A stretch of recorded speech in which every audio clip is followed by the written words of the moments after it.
우리 갈라디아서 3장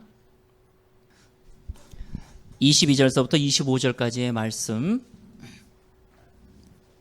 갈라디아서 3장 22절에서부터 25절까지의 말씀입니다. 우리 한 목소리로 같이 봉독하겠습니다. 그러나 성경이 모든 것을 죄 아래 가두었으니 이는 예수 그리스도를 믿음으로 말미암는 약속을 믿는 자들에게 주려 함이라. 믿음이 오기 전에 우리는 율법 아래 매인 바 되고 계시될 믿음의 때까지 갇혔느니라. 이같이 율법이 우리를 그리스도께로 인도하는 초등교사가 되어 우리로 하여금 믿음으로 말미암아 의롭다함을 얻게 하려 함이라. 믿음이 온 후로는 우리가 초등교사 아래에 있지 아니하도다. 아멘. 율법을 왜 주셨다고 생각합니까? 우리 주님께서 율법을 왜 주셨을까요? 물론 그 율법을 다 지키면 천국에 갈 수 있습니다. 그러나 하나님께서는 우리에게 율법을 지킬 수 없다는 것을 알고 계셨습니다. 근데 율법을 왜 주셨을까요? 사람이 분명히 지킬 수 없는 것을 알고 있는데 율법을 주셨습니다. 자, 그 이야기는 뭐냐면요, 하나님께서 우리에게 율법을 주신 이유는 너희가 율법을 지킬 수 없다는 것을 깨달으라는 것입니다. 그래서 너희 힘으로, 너희 의로서 구원을 받는 것이 아니라는 것입니다. 우리는요, 조금만 잘하면은요, 우쭐합니다. 조금만 못하면 또 우울하게 빠집니다. 뭔가 재정이 이제 내가 열심히 일해서 들어오면 모든 공로를 나에게 돌리는 경향이 있죠. 그러나 성경에서는요, 주님께서는 우리를 예정하셨다라고 얘기합니다.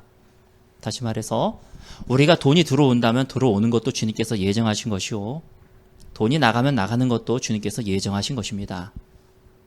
우리는 하나님의 계획 속에서 살아가고 있습니다. 제가 시베리아의 불꽃이라고 하는 그 책을 요새 조금 볼까 하게 생각하는데, 소련이 볼세비키 혁명이라고 그러죠. 공산당 혁명이 일어나기 전에는 기독교 국가처럼 사람들이 평화롭게 잘 살고 있었습니다. 그런데 공산주의자들이 혁명을 일으켜가지고 소련을 공산화시키는 바람에 이제 기독교인들을 다 잡아들이기 시작을 합니다. 여기서 이 주인공의 아버지가 역시 잡혀갑니다. 온 가족과 함께 잡혀갑니다. 당시 주인공의 나이는 1살입니다. 우리나라로 나이로 보자면 2살이죠. 태어난 지 1년밖에 되지 않았는데 남쪽의 따뜻한 우크라이나라고 하는 지역에서부터 저 북쪽의 시베리아로 끌려갑니다. 거기는 겨울에도 영하 30도, 40도가 아니라 60도까지 떨어집니다. 근데 그 형무소에는요, 판자 하나가 벽입니다. 그러니까 판자 하나를 놓고 그 사이에 들어가서 잠을 자는 겁니다. 밖에 날씨는 60도고 판자 속에서 자고 있는 이 사람들의 목숨을 생각해 볼 때에 참, 하나님이 어떻게 이렇게 인도하실 수가 있는가. 그 당시에 열심히 믿었던 그리스도인들도 있거든요. 이 주인공의 아버지 같은 경우는 참으로 열심히 믿었던 분입니다. 그런데 이분이 전도를 하다가 잡힌 거예요. 그래서 결국은 그 가족이 끌려가게 되었습니다. 아마 사람들은 생각할 겁니다. 아니, 하나님이 살아계시다면 왜 이런 일이 발생해야 되는가? 왜 우리 가족에게 이런 일이 발생해야 되는가? 그런데 그 아버지의 대답은 이거였습니다. 얘야, 지금 우리가 끌려가고 있는 것도 하나님의 뜻이다. 우리가 지금 이 시련을 받는 것도 하나님의 계획이다. 그러니 우리는 그 하나님의 계획을 받아들이고 우리는 하나님을 찬양해야 된다. 이것을 이 아들이 배웠습니다. 제가 우리 세 딸에게 가르쳐주지 못한 게 그거 같아요. 제가 잘 복음을 몰라서 쓰니까. 물론 항상 기뻐하라, 쉬지 말고 기도하라, 범사에 감사하라. 이 말씀은 우리가 알고 있었기 때문에 항상 기뻐하려고 그러고 범사에 감사하려고 했지만 저는 하나님의 예정을 부정했던 사람입니다. 하나님이 무슨 우리 로봇처럼 예정하셨어? 하나님이 계획을 다 짜놓으셨다고? 에이, 어림도 없는 얘기야. 그리고 제가 다른 교단에서 교역자 생활을 할 때는 거기는 하나님의 예정이라고 하는 것을 완전히 부정하는 교회였습니다. 그래서 자유의지가 하나님의 예정을 이긴다라고 가르쳤던 교회입니다. 그러나 지금은 저는 하나님께서 우리를 예정하셨다는 예정론이야말로 복음의 중심이라는 것을 깨닫게 되었습니다. 여러분, 제가 장로교 출신의 목사가 아니라 저 같은 경우는 순복음에서 또 사역을 했었거든요. 그러니까 순복음이라고 할 때는 거의 알미니안 쪽으로 극단입니다. 자유의지 쪽으로 극단이에요. 거기 갔던 사람이 예정론에 대해서 얘기를 한다면 사람들은 잘 들어봐야 됩니다. 저 사람이 왜 그런가? 제가 만약에 개혁주의 신학을 하고 장신대를 나오고 총신대를 나와가지고 여러분 예정론입니다 라고 얘기한다면 에이, 저 사람은 원래 배경이 저러니까 이렇게 생각할 수 있는데, 순복음 신학을 한 사람이 예정론이다 라고 얘기했을 때는요, 좀 생각을 해봐야 됩니다. 극단까지 갔던 사람이 아니구나 하고 깨달았다는 것은 그것은 보통 회심과 같은 그런 사건인 것입니다. 근데 제가 우리 아이들에게 못 가르치셨던 것이 하나가 이거였습니다. 그런데 하나님이 우리를 예정하셨어. 하나님이 우리를 계획하셨어. 그래서 요새는 제가 그 복음대로 살려고 하는데 벌써 아이들이 다 커버렸어요. 그래서 우리 아이들에게 참 미안합니다. 나도 그런 아빠였었으면은 시베리아로 끌려가면서 울고 있는 아이에게 얘야, 이건 하나님이 우리에게 주신 환경이야. 우리는 이 속에서 하나님을 찬양해야 돼. 이 속에서 우리는 회개하고 하나님 찬양하고 하나님 높여드려야 돼. 이것을 가르쳤다면 참으로 좋았을 거를. 저는 원망과 불평을 먼저 했던 사람입니다. 아니, 하나님은 내가 열심히 믿었는데 내가 왜 시베리아로 끌려가야 돼? 아니, 그 많은 나라 중에서 하필이면 왜 러시아야? 왜 소련이야? 원망과 불평은 우리에게 있어서 최대의 적입니다. 그래서 요즘에는 제가 그게 맞으니까, 그게 진리이고 맞으니까 제가 우리 집사람에게 얘기합니다. 당신은 태초 전부터 하나님께서 예정해 놓으신, 예정 그러면은 좀 약하니까 택정해 놓으신, 택해서 정해 놓으신 내 아내야. 그러니까 딴 생각하지 마, 이런 거죠. 마찬가지입니다. 하나님께서 빛이 있으라 하기 전서부터 택정해 놓으신 여러분의 아내들이고 여러분의 남편들입니다. 그러면 그 사람이 너무나 존귀해 보이는 거죠. 하나님이 초부터 택해 놓으셨다. 자녀들도 마찬가지입니다. 하나님께서 빛이 있으라 하기 전서부터 택정해 놓으신 내 자녀들입니다. 내 부모들이고 내 교우들인 것입니다. 여러분, 이것이 참 복음이라는 것을 깨닫게 되었습니다. 마찬가지입니다. 우리에게 여러 가지 환경들이 다가옵니다. 어려운 환경들이 다가와요. 돈에 대한 환경들, 때로는 가족 중에서도 나를 속상하게 하는 사람도 있습니다. 내 병의 문제들. 근데 우리가 그리스도인으로서 이 좁은 길을 걸어가는 사람으로서 취해야 될 첫 번째 것은요, 하나님을 찬양하는 것입니다. 이것이 하나님이 나에게 주신 환경이다. 그래서 찬양하는 것입니다. 그리고 오직 예수님만 바라보는 것입니다. 우리 주님께서 율법을 주셨습니다. 왜 주셨을까요? 그 율법을 네 힘으로 이겨내라라고 주신 것이 아니죠. 하나님이 우리에게 어려운 환경을 주십니다. 왜 주셨을까요? 너 힘으로 이 환경을 이겨내라는 거 아니죠. 자녀가 말썽을 부리든 배우자가 말썽을 부리든 누가 말썽을 부리든 간에 하나님이 그 사람을 태초 전부터 택정하셔서 나에게 주셨습니다. 왜 주셨을까요? 너 힘으로 하라는 얘기가 아니죠. 너가 예수를 찾으라는 거죠. 예수님의 힘으로 그 환경을 극복하는 것을 배우라는 것이죠. 마찬가지. 하나님께서 우리에게 율법을 주셨습니다. 너가 그 율법을 지켜야만 하느니라, 그걸 말씀하시는 것이 아니라 너는 예수를 찾으라는 것이죠. 우리가 환경 속에서는요, 어려움을 느낄 때 예수를 찾기는 쉬운데 오히려 내 이 전적 부패를 깨닫기가 참 힘들기 때문에 내가 살기 위해서 예수를 찾아야 된다는 것은 못 느낄 때가 많습니다. 제가 지난 주일날 주일 설교 제목을 이렇게 정했어요. 욕먹을 각오로 전함. 그랬어요. 욕먹을 각오로 전함. 여러분들은 정말로 구원받지 못했습니다. 이게 지난주 설교의 제목입니다. 뭐 사람을 자극시키기 위해서 무슨 조회수를 늘리기 위해서가 아니라 진짜 욕먹을 생각으로 그렇게 적은 겁니다.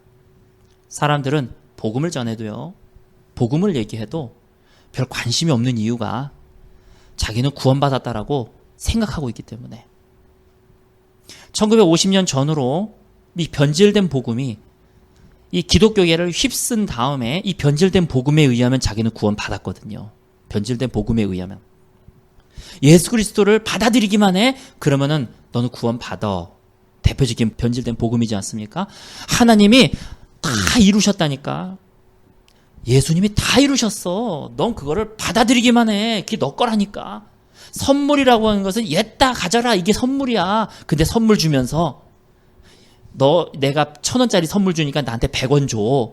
이건 선물이 아니야. 그냥 나는 감사합니다라고 받기만 하면 돼. 하나님은 다 이루셨기 때문에 이 천국을 너한테 주면서 너는 착하게 살아야 된다. 죄와 싸워야 된다. 회개해야 된다. 이런 거 붙이시는 분이 아니야. 그냥 옛다 가져라. 그러면 감사합니다 하고 받으면 돼. 라고 하는 변질된 복음이 전 세계를 휩쓸고 있기 때문에 사람들은요, 내가 천국을 받아들였는데 왜 나에게 구원이 없다 그러는 거야? 아예 복음 자체에 눈을, 귀를 닫아버립니다. 저거 웬 또라이가 뭔 소리 하고 있는 거야, 저거. 다른 목사들은 다 구원받았다 하는데 지가 뭔데 구원 못 받았다 그래. 저 또라이 아니야, 저거. 이래버린다는 거죠. 회개의 출발, 구원의 출발은요, 내가 정말 구원받았는가? 라고 자기 자신을 점검해 보는 것입니다. 막연하게. 난 구원받았을 거야. 막연하게. 그게 아니라, 난 정말 구원받았는가? 그래서 성경에 비추어 봤을 때, 또, 우리 믿음의 선진들의 말씀에 비추어 봤을 때, 내가 구원받지 못했다면은, 그때서부터 복음이 들리기 시작하는 겁니다. 그제서야 복음이 들리기 시작하는 거예요. 그래서 오히려 교회 다니고 있는 사람들이 복음 듣기가 더 우둔할 때가 있고요. 오히려 방황하고 방탕했던 사람들이 난 죄인이라는 거 알거든요. 그래서 복음을 더 쉽게 받아들이는 경향이 있습니다. 가장 복음을 안 받아들이는 사람이 누구냐면 회개 주장하는 교회 다니는 사람들. 회개, 죄와 싸우는 그 자체가 회개가 아니죠. 회개의 시작일 뿐이죠. 지난주 수요일, 엊그저께 수요일 설교 때 회개에 대한 얘기를 했으니까 더 이상 얘기하지 않습니다. 소위 회개를 외치고 있는 교회를 다니고 있다라는 사람들은요, 제가 보기에는 거의 힘듭니다. 차라리 회개를 못 들어본 교회 사람들이 조금 더 나은 것 같아요. 뭐 욕해도 어쩔 수 없습니다. 나중에 천국 가서 보십시오. 나중에 두고 보십시오. 이것이 진리이기 때문에 자신 있게 얘기하고 있는 겁니다. 회개가 뭔지도 모르면서 내가 회개를 주장하는 교회에 다녔다? 그걸로 구원받을 수 없습니다. 정말로 구원받은 사람은요, 내 안에 거룩의 본성이 자라나기 시작합니다. 그래서 그 거룩의 본성이 점점 커져서 내가 스스로 변하게 된다는 것이에요. 내가 죄와 싸워서 승리하고 뭐 이런 경험이 있을 수도 있고 없을 수도 있죠. 여러분, 그건 회개의 시작일 뿐입니다. 내가 죄와 싸워가지고 그걸 경험해야 돼요. 내 힘으로는 도저히 이 죄와 싸울 수가 없구나. 그거를 경험해야 이제 회개의 중반에 온 겁니다. 도저히 나는 안 되는구나. 그래서 누구를 찾습니까? 예수 그리스도를 찾게 되는 거예요. 그래서 율법은 사람들을 예수께로 인도하는 초등 교사가 됩니다. 여러분, 오늘 말씀의 중반부를 지나가면서 이 말씀을 드리겠습니다. 주님께로 돌아가는 것이 회개입니다. 그러나 이렇게 얘기하죠. 첫 번째 대주제는 이렇습니다. 여러분이 어떤 환경이 있든지 간에 그 환경을 하나님이 허락하신 이유가 있습니다. 그거는요, 예수를 찾으라고. 시베리아로 철장 속에 갇혀서 시베리아로 운송되면서 하나님이 이것을 허락하신 이유가 있습니다. 예수님을 찾으라고. 우리는 일주일 동안에 얼마나 예수를 찾고 있습니까? 우리는 일주일 동안 살아가면서 얼마나 예수를 생각하고 있습니까? 전능하신 하나님, 특히 자비하신 하나님, 특히 사랑의 하나님은요, 환경을 통해서 저 노뱀을 바라보게 하시는 것이에요. 오늘의 말씀은 복음의 본질입니다.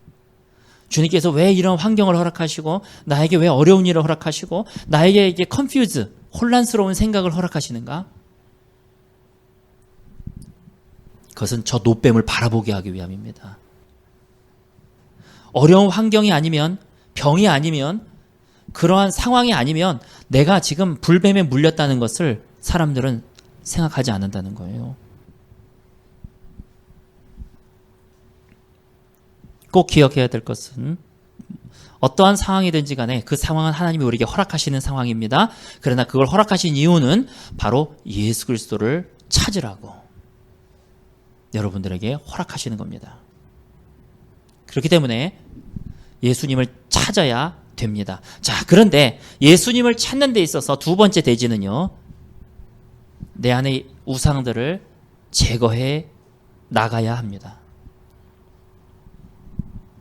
내가 필요할 때마다 예수님을 찾게 되면 그건 기복신앙입니다. 별다를 거 없잖아요. 기복신앙이죠. 그죠? 내가 재정 때문에 너무 힘들어합니다. 그럼 이 재정이 해결할 수 있는 분은 예수 그리스도밖에 없단 말이죠. 그러면 예수님을 찾을 수밖에, 그것도 안 찾으면 이제 더 이상 해결이 안 되지만, 직장에서의 어려움이 있습니다. 그러면 이 직장에서 너무 이 어려움 때문에 내가 예수를 찾게 되는 거죠.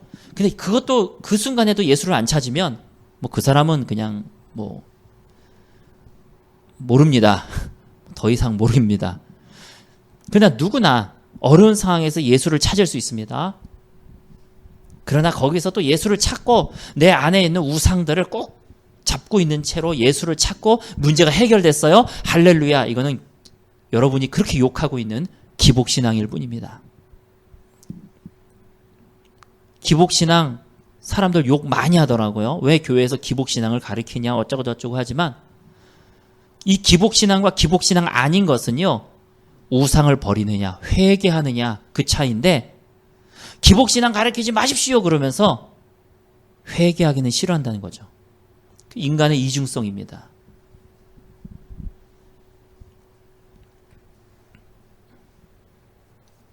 재정적으로 어렵습니까? 예수님을 찾으십시오. 예수께로 가십시오. 왜냐하면 주님께서 어렵게 하는 이유는 예수를 찾으라고 어렵게 하시는 거예요. 그걸 허락하신 이유는. 병이 걸렸습니까? 예수를 찾으십시오. 예수만이 대답입니다. 가정이 어렵습니까? 예수를 찾으십시오. 예수만이 답입니다. 그러나 예수를 찾을 때는요, 내 안에 있는 우상들을 제거해 나가시기 바랍니다.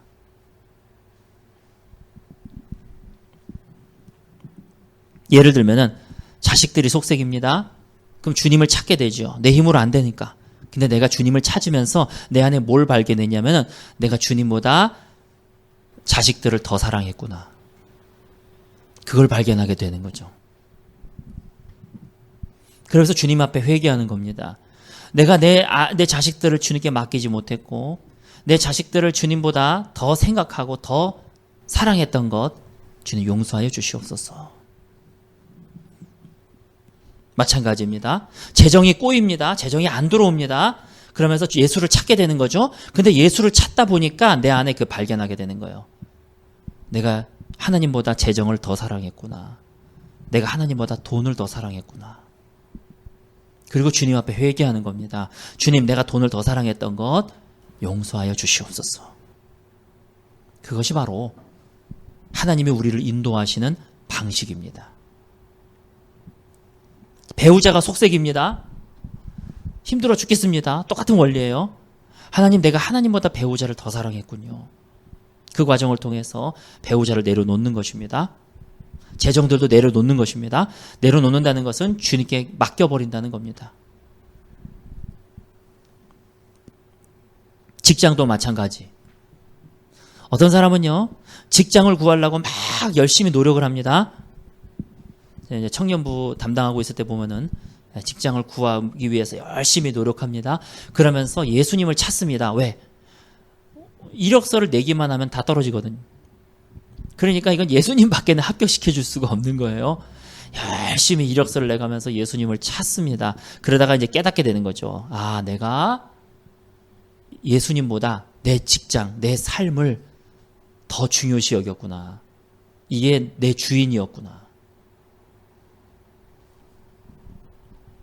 여러분들에게 방향성을 지금 보여주고 있는 겁니다. 삶에 어려움이 있습니까? 자, 첫 번째, 그것은 주님이 허락하신 겁니다. 재정이든 관계든 사회든 직장이든 뭐든 간에. 두 번째, 그걸 허락하신 이유는요, 예수 그리스도를 찾으라고 허락하신 거예요. 세 번째, 예수 그리스도를 찾으면서 내가 그것을 너무나 사랑하고 예수님보다 그것을 내가 더 중요시 여기고 있었다는 것을 깨닫게 되는 겁니다. 그리고 주님 앞에 회개하고 그 우상을 내려놓는 것입니다. 그 과정을 통해서 하나님께서는 우리를 이끄신다는 것입니다.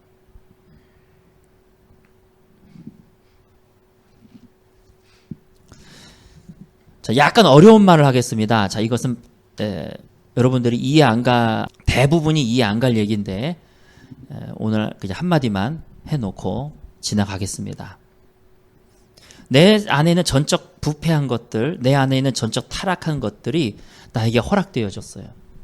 그래서 나는 예수 그리스도를 찾습니다. 하나님, 이 사망의 몸에서 누가 나를 건져낼 수 있습니까? 그러면서 내가 깨닫게 되는 것은요, 내가 예수보다 내가 천국 가는 것을 더 사랑했구나. 내가 예수님보다 내 스스로가 천국 가는 것을 더 사랑했구나. 그리고 주님 앞에 내려놓는 것입니다. 주님의 손에 나의 삶을 맡기는 것입니다. 그것이 믿음이에요. 자, 여기는 이해 안 가셔도 됩니다. 여러분, 말씀을 마무리 짓습니다. 어떤 사람은 어려운 환경이 오면은요, 불평, 불만합니다. 그래서 입에 감사가 없고 마음속에 원망, 불평으로 가득 차 있습니다. 그러나 이 좁은 길을 걸어가고 있는 우리들은요, 우리는 예정의 관점에서, 택정의 관점에서 이걸 봐야 됩니다. 하나님께서 나에게 이걸 허락하셨다는 거예요. 이 학교를 나에게 허락하시고, 이 가족을 나에게 허락하시고, 이 직장을 나에게 허락하시고, 이 교회를 나에게 허락하시고, 이 사람들을 나에게 허락하셨다는 겁니다. 뭐 때문에? 예수를 찾으라고. 예수를 찾으라고. 그거 내 힘으로 해결할 수 없습니다. 세상에서 제일 바보가 예수 안 찾고 이 재정적인 거를 자기 힘으로 해결해 보려고 여기 뛰고 저기 뛰고 저기 뛰고 하는 사람들이 제일 바보입니다. 물론 재정을 채우기 위해서 최선을 다해야 되겠죠. 그러나 세 번째, 내가 예수님보다 재정을 더 찾고 있었구나. 여기까지 가야 됩니다. 내가 예수보다 돈을 더 찾고 있었구나. 그거를 깨달아질 때에 내 안에 우상들이 제거가 되는 것입니다. 마찬가지로 내가 예수보다 내가 천국 가는 걸 더 찾고 있었구나. 그러면서 내가 주님 앞에 내 자신이 우상되었던 것까지 다 깨트려버리고 주님의 손에 나의 삶을 맡겨버리는 겁니다. 그것이 바로 믿음인 것입니다. 여러분, 오늘 이 말씀 기억하시면서 오늘 말씀은 복음도 복음이지만 복음의 기초하에서 여러분들을 예수께로 이끌어가는, 환경을 통해서 역사하시는 그 하나님께로 이끌어가는 아주 중요한 본질적인 말씀을 증거했습니다. 잘 될 거야, 잘할 거야, 목적이 이끌어가, 걱정하지 마, 긍정적인 생각을 가져, 이런 쓸데없는 복음이 아닌 복음들로 가득 차 있는 이 설교단에서 복음적인 여러분들을 예수께로 이끌고 싶은 여러분들 예수께로 이끌어가는 복음적인 설교인 것입니다. 이 시간 우리 말씀 기억하시면서 우리 잠깐 기도하고 오늘 예배 마치도록 하겠습니다.